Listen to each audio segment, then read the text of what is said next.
বাচ্চারা আজকে আমার খাবার কে এনেছো? হুজুর আমি এনেছি, আজকে আপনার জন্য বিরিয়ানি আছে। ও আচ্ছা ঠিক আছে, আজকে পেট ভরে খাবো।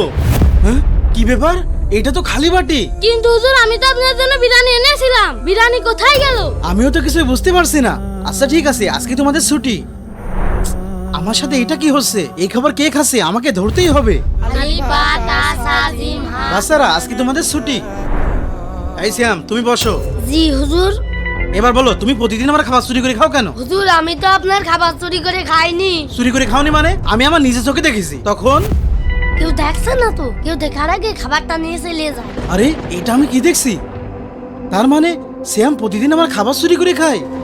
হুজুর আমার মা মারা যাওয়ার পরে আমরা ঠিক মতন খাবার খেতে পারি না, আর আপনার এখানে তো ভালো ভালো খাবার আসে, আর এই জন্যই আমি লোভ সামলাতে পারিনি। শ্যাম তুমি এই কথা আমার কাছে আগে বলতে পারতে। আজকে থেকে তুমি আমার সাথেই খাবার খাবে। আর দাঁড়াও, এই না 500 টাকা। তুমি এই 500 টাকা দিয়ে তোমার যা মনে চায় তাই খেও। আচ্ছা ঠিক আছে হুজুর।